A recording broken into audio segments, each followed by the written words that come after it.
Greetings. Welcome to today's session on positive intelligence.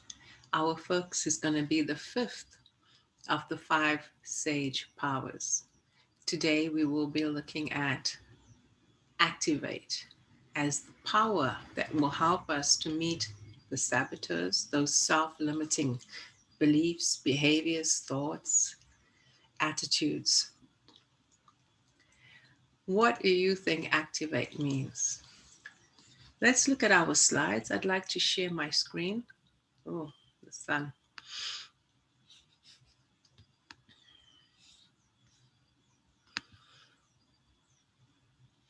Okay.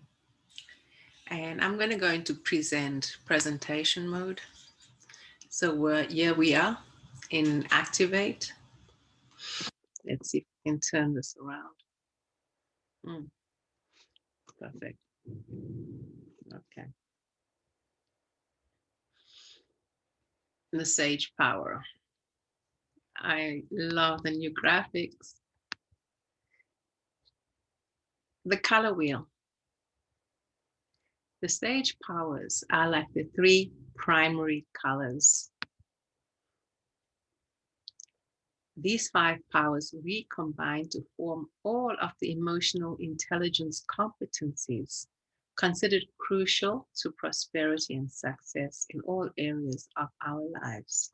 Just as you can take red, green, yellow, and you can combine them. It's actually red, blue, yellow. Blue and yellow give green. So I need to change that. And these can be combined to give you all of these colors. And it's in the same way, taking our strengths, our powers, which I like to see as doing this work is augmenting your armamentarium. When we do the work of practicing these powers, bringing them into our day-to-day lives to help us, especially to meet the challenges and difficult situations, to seize opportunities, to convert burdens into blessings. So in this anti-fragile activist warrior way, we are building strength from engaging with life, walking in the world. You will discover three techniques to activate each power. We like to use in this session, I will introduce several ways to activate the power of activity or activation. We will also look at when to use the power. So when is it needed?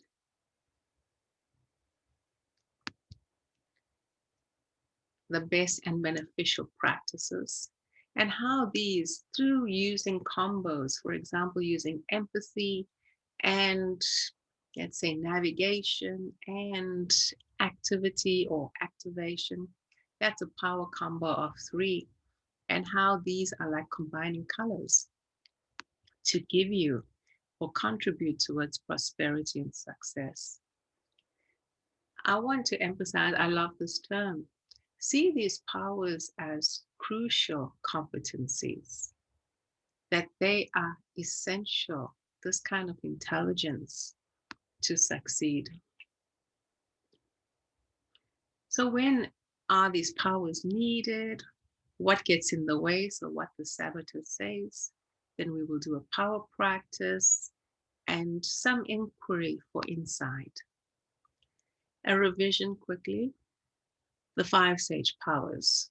Empathize with ourselves and others. Explore with deep curiosity and interest. Innovate for creative options to lead to positive change. So we're not just maintaining the status quo. We want to make a difference.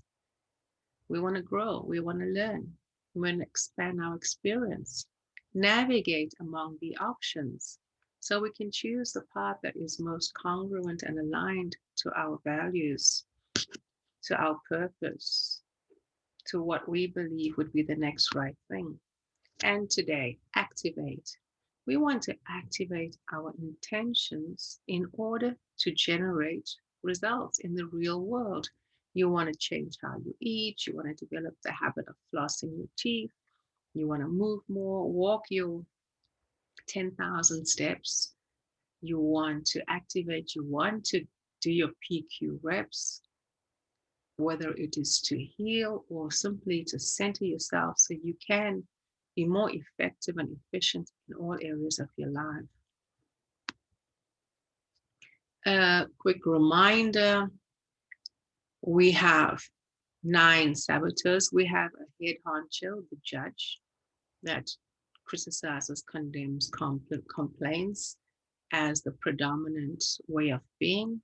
This has been socialized into us, and it is when the survival brain is most activated and gets in the way of us living our potential, getting on with others, achieving what we want, doing what needs to be done, and it compromises our well being, mental, emotional, spiritual, which means our needs are not met.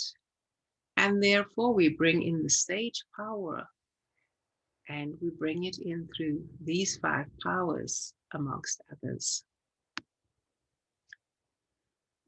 So, on the official course, or when you work with a positive intelligence coach, then it's 6 weeks usually of inspired practice. And in the first week, you learn innovative 10-second PQ reps that boost your self command. So, it's all about self mastery. And we will do some PQ reps during this session. For now, there's not much more that I want to say about PQ reps. I will cover it more during the session.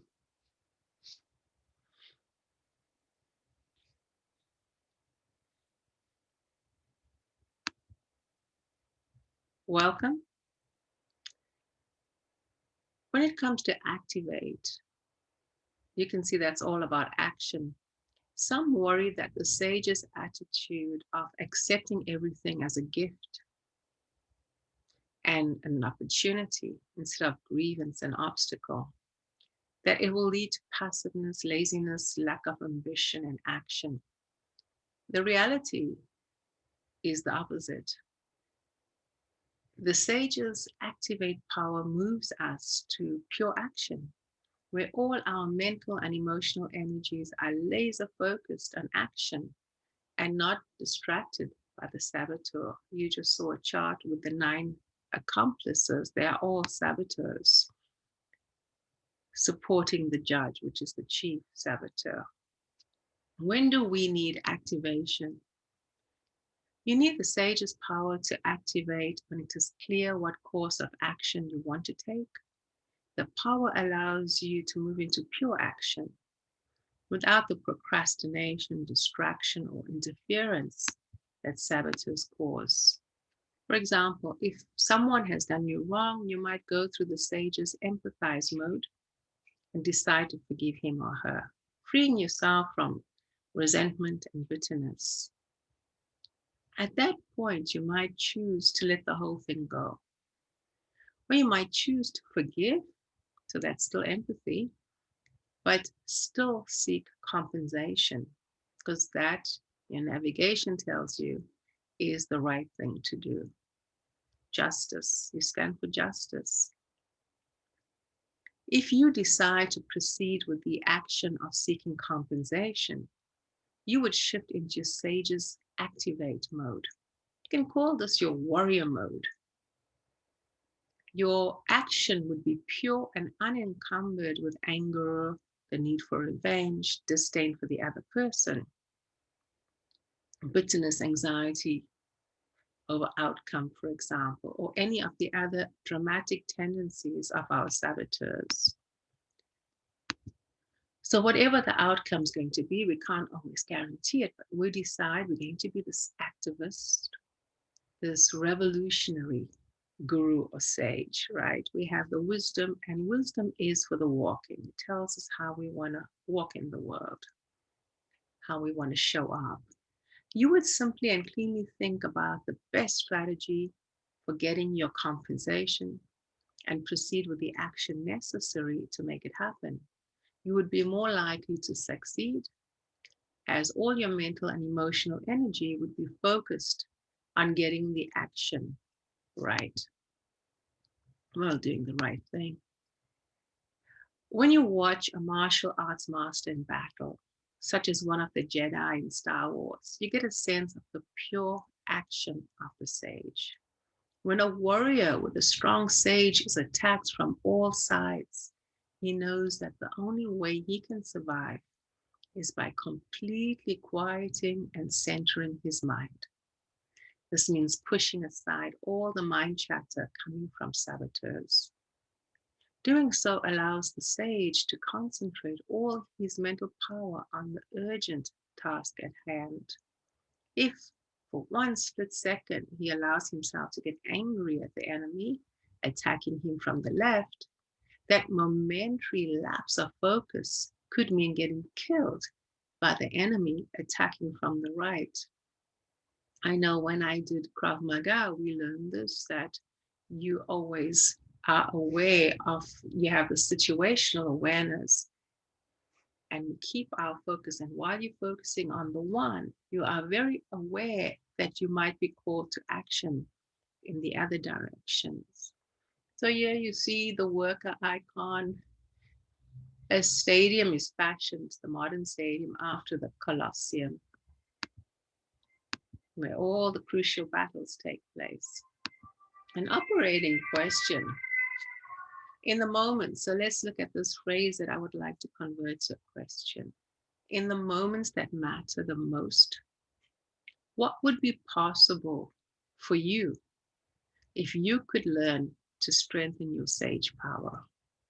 If you were to strengthen your sage power, all of them, what would now be possible for you in your life if you learn to move to action? What gets in the way of us activating this power of activate or action or implementation, the doing part?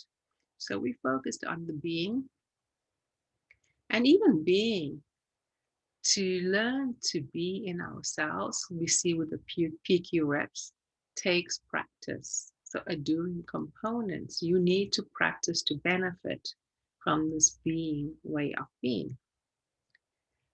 The judge wastes your energy by causing stress, guilt, fear, anger, disappointment, shame, even while you are taking action. So keep on measuring it and accusing you of not measuring up, and then make it personal. And then some of the other saboteurs, the avoider and the restless, both have you avoid dealing with a painful situation, albeit by using different tactics. The restless one uses action, but it's action that distracts from the most important thing. The avoider is lazy, sleeps, just does nothing, sits on the couch. The controller and stickler cause your action to be rigid, limiting the helpful contribution of others. So trying to manipulate other people, the stickler wanting everything to be done just so and so. So very fixated. What else gets in the way? The hyperachiever, so very, very active, wants you to take action that is solely focused on some achievement-oriented objective. So looking at products and outcomes, but attached in an attached way that ignores more important priorities, such as relationships. The hyper-rational, so those who tend to overthink, has you miss critical emotional signals from yourself and others as you take action. So you might push yourself hard, too hard. You're not paying attention to even pain that is in a way that you can discern whether you're going to injure yourself, or you're numbing emotions or ignoring certain feelings. And so you disconnect from your body. The victim, convinces you to remain inactive. So take self-pity to ensure that you will become a victim and prove it right. The pleaser has you focus your action only on activities that please others and win you acceptance. So you might have this fixation on, or the moral high horse, that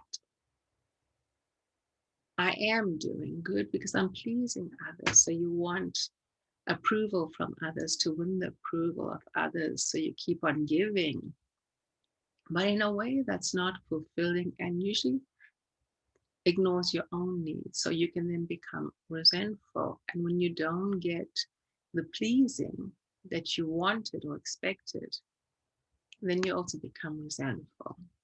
The hypervigilant wastes enormous amounts of your energy worrying about contingencies, creating anxiety that is not warranted by the actual risks. So the worry, worry, worry. So what is the power game in activate or implementation or implement? We want to preempt saboteurs. What does this mean? In this game, you put yourself in the shoes of your top saboteurs. Each person has certain ones that are most active and in different contexts. And try to anticipate. The sage wants to anticipate how they might try to sabotage your action. You anticipate the thoughts they would whisper or scream in your ears in the middle of the action, and what lies they would use to justify those thoughts. Once you anticipate their sabotage, you'll be able to intercept and let go of those thoughts easily when they arise in the middle of your action. Shirzad Shamin, the author of Positive Intelligence and the creator of the program with its app, he says this: a key component of defeating any enemy is to predict and prepare for its move. You have in effect preempted the saboteurs by discrediting their attack proactively while in a centered sage mode. I need to change the slide to activate, but it's the same preparation as we did for navigate or any of the powers. In this case, we're going to bring our work mode, our warrior stance. You will need pen and paper. My favorite chisel. You don't need literally a chisel, but just this image of Michelangelo with the statue of David, created from the solid marble.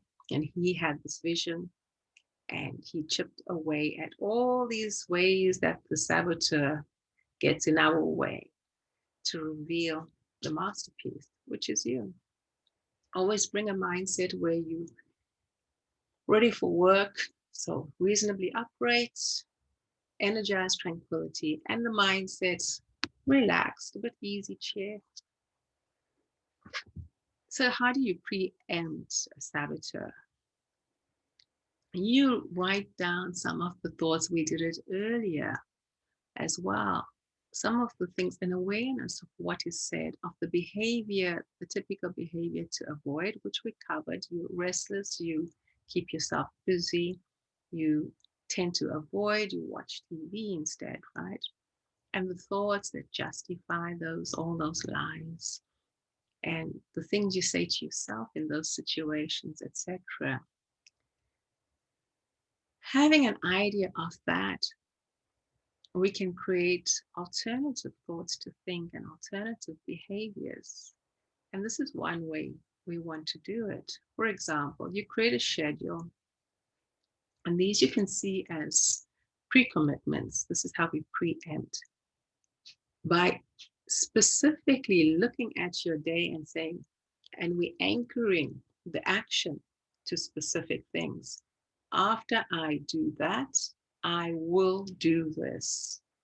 So let's say you want to get some PQ reps in, and you want to get some breathing in as part of your PQ reps. So you can say, after I I will. Let's look at the next slide for a close-up.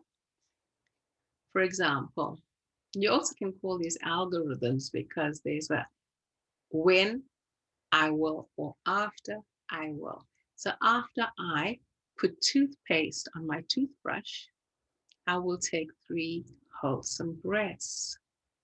Or after I put the kettle on for tea, I will take 3 wholesome breaths. Or I will pay attention to my breathing, to my body, to temperature, and so on.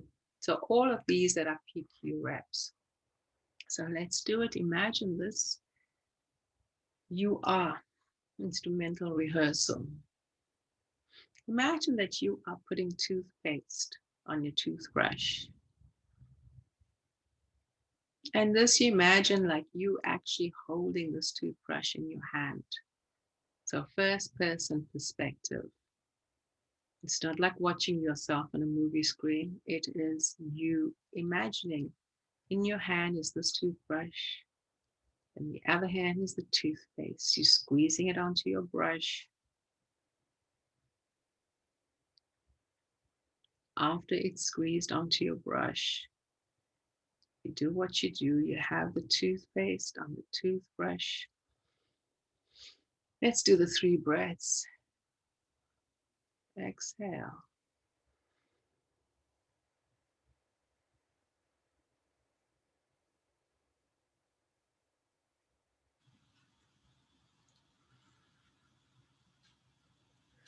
Of course, your eyes will be open, most likely closed, half masked. You can choose what you want. It's just whatever helps you to be present with an experience of breathing in. The more powerful, more present and focused your reps are, the more you are aware of being in your body, the higher the rep count. So even if we said 3 breaths, for example, is 1 rep count and 1 PQ rep. In PQ reps, we will come to the slide again. We want to do a minimum of 100 a day consciously. And so this is why we are planting the exercises or the practice in our day. So we say, after I put toothpaste on my toothbrush, I will take 3 wholesome breaths. Then I will prompt myself to smile in satisfaction. It's important to give yourself a sense of celebration, of feeling, of acknowledgement that you've done what you needed to do. So in the PQ gym, our Colosseum, we want to bring a simple breath, right? A PQ practice using breath. And we want to, this was the intention, the action we needed to get to. And we wanted to take 10 seconds. It takes 10 seconds to do 3 breaths, and that's usually counted as 1 PQ rep. These are a little bit arbitrary, but it is nevertheless still calculated. For example, in a typical 15-minute session of doing PQ reps, right? You might drift away. There's mind chatter half of the time. So 7.5 minutes you are using to actually get your reps in. And whether you're breathing or doing touch or paying attention to sensations or temperatures and a combination of all of these, you could reach a count of 45 successful reps. And then they do the math. Okay, we're taking 900 seconds divided by 10 seconds per rep, divided by 2, because you're only really using half of that time. It varies. So if you find yourself falling short of your goal of 100, so at the end of the day, you might think, okay, I didn't reach 100. You can just go to a PQ gym, so one of the recordings, or you do a meditation on your own for 15 minutes, for example, and that can give you 45 reps, even more, 60 to 70. And so you make your count of 100 for the day. And how I see it, for example, so it's 45 reps more or less, right, in 15 minutes. If you had to convert it, In 10 seconds, we do 1 rep. So the 3 breaths count as 1 rep. And then they tend to divide things by 2 often. If half of the time you were distracted during the reps. So in activate, this is the inquiry I'd like to invite. We did it earlier in one of the other, with one of the other sage powers. But here again,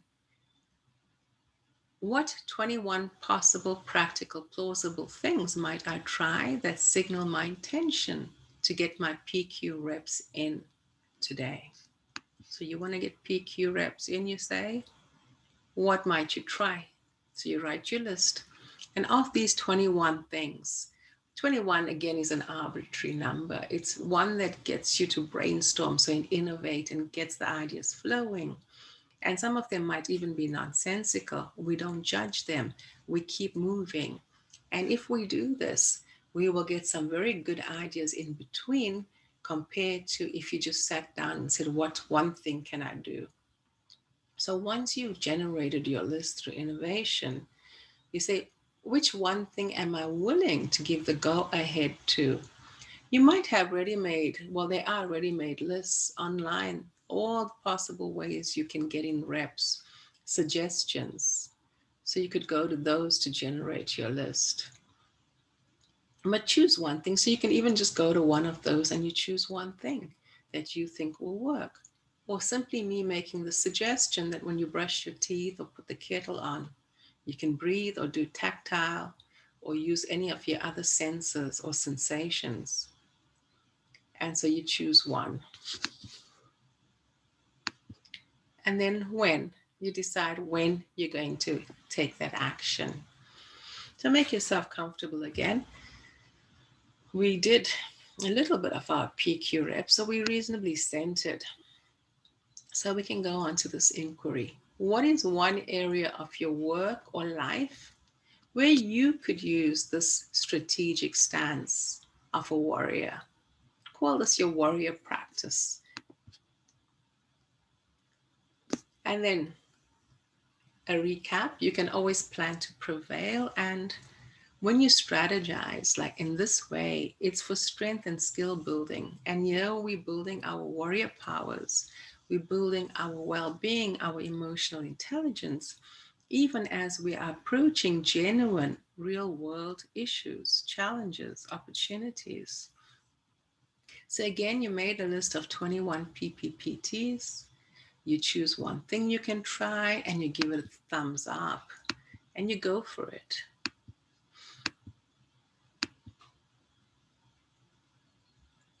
And yeah, you see that because we plan to take action, you want to find ways to track your triumphs, track your efforts. And here you see a simple one where I have listed the 5 sage powers. And then for Sunday, Monday, Tuesday, Wednesday, Thursday, Friday, Saturday, we track. So today is Tuesday, and I've put in all of my powers. I've worked each one at least once. And so we do this. And here I have inquiry because it's important. What do I need to make of this so that within 3 days I can say this current choice was the best opportunity that I could have seized for me? I read something that was inspirational and I created a question that I will ask myself at some of my choice points. For example, when I'm choosing what to eat or to move or to do the video or to read something or do my reps. So what is it that 3 days from now, I would say that was this choice I'm making now was an opportunity that I seized and I'm proud of it. And then I have additional inquiry, what went well, what needs work, what actions to take. So when we take actions, we want to keep on reviewing them. So when you decided to do your PQ reps, when you brush your teeth, some of it went well, some of it maybe once a day it went well, the other not. Or when you floss your teeth. So what needs work? So all your efforts, or which of your PQ reps was difficult, challenging, you didn't quite get to, and what actions going forward. So thank you for your practice, for your attention, for your curiosity and engagement. Again, we bring active inquiry, that's the sage, living the examined life. We then center ourselves and receive these insights, and insights are for implementation. Wisdom is to help us walk in the world. Thank you. Again, I'm from Creative Change Coaching. My name is Anissa Wilhelmstetter. I was your practice partner today and delighted to be so. I look forward to future sessions. I will return us to the main screen so I can thank you some more. Wish you well for the day. May you stay safe. May you stay well.